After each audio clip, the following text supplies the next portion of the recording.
Welcome back to Dear Crabby. I'm Frank, by the way. If you've got any questions whatsoever, you can always send those to me at dearcrabby9@gmail.com. And you can telephone me at 312-725-9973. Try to leave a brief message and I'll get the transcript and try to help you out with some common sense advice. But I must tell you that I am not a psychologist nor a psychiatrist or anything in between, but I will try to help as best I can with some common sense advice. So I've got somebody writing in that says, and I've entitled this one, A Shocking Epiphany. I married for all the wrong reasons. This person goes on to say, I have a problem. I love my husband, but I'm in love with the only man I have ever dated besides my husband, and I have no idea what to do. I think I married my husband for all the wrong reasons.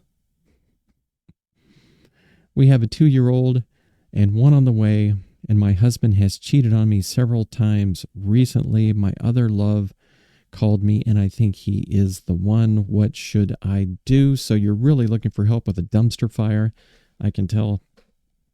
And I think we're all in agreement here that you've created the dumpster fire.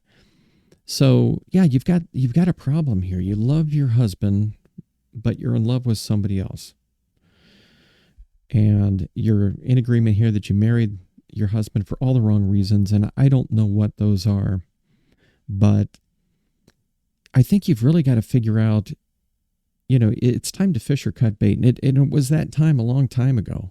You need to decide whether or not you can go through your life with the man that you married. And because you've got a child, I would suggest that you try as best that you can to do that. And this is going to involve talking to him, because of what you've said here, it sounds like you both have sort of drifted away. You're both at opposite ends of the pole. And I think some marriage counseling is in order here to see if you can bring this back. First of all, if you think it is something that you can do, and you've got a lot going on here. It sounds like you've got a great child here. It's worth trying to see if you can keep this thing together.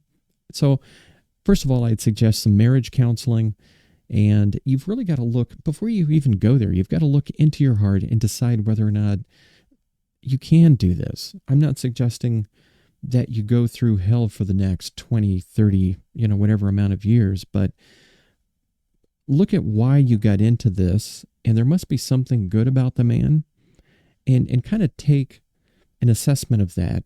And then if it's worthwhile, try to give this a chance with his cooperation, if possible, in marriage counseling to see if you can hold this together, because these flings, they'll come and go. And at the end of the day, if you leave, that one could end up leaving you. And then you're kind of left as a single mom in a situation that you may not want to be in. So just really sit down and think about this and ask yourself those hard questions.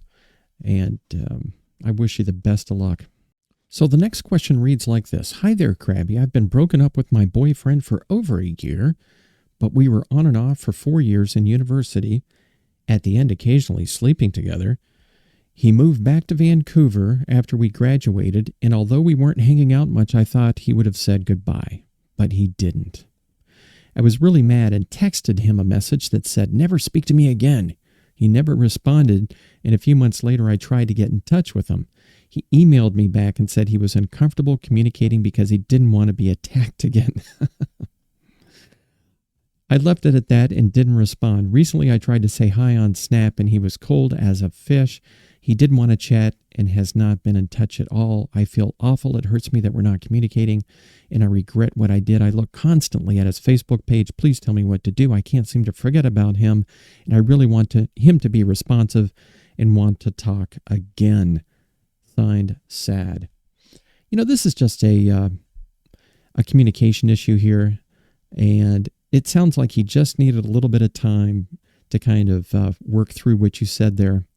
When you said you texted him a message and you said, "Never speak to me again," I think he really, that hit home.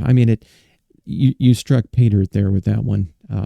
You put the hole in the hull and his ship went down under the waves, so to speak. And evidently it really threw him off. he's not used to that.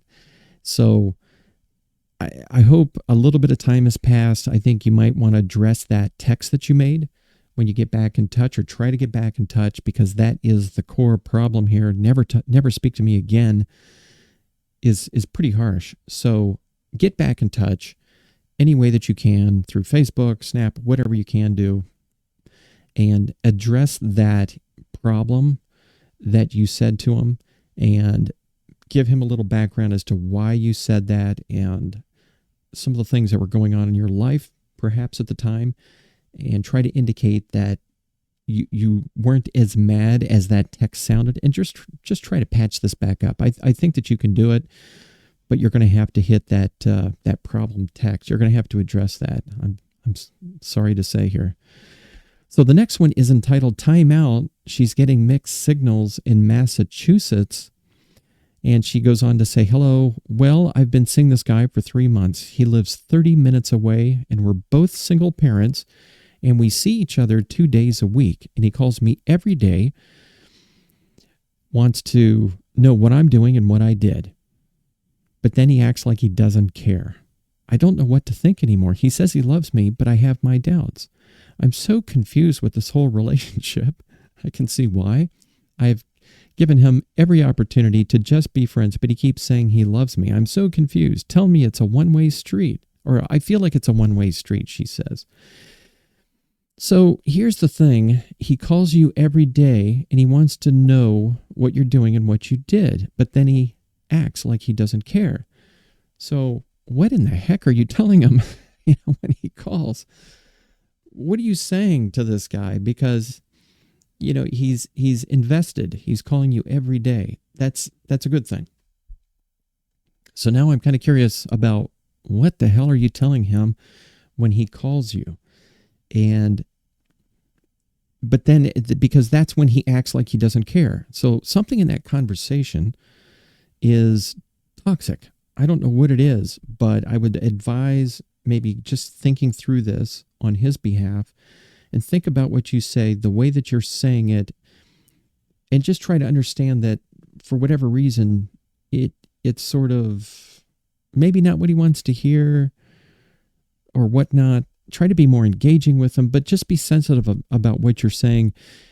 And another way to do this is just to turn the whole thing around and say, well, this is what I did in a nutshell. What did you do? Get him to start talking about what he did in his day. A lot of people are more communicative when they're talking about themselves. So I would suggest flip the equation, get him to start talking, and find out what he did. And then you can add to that conversation.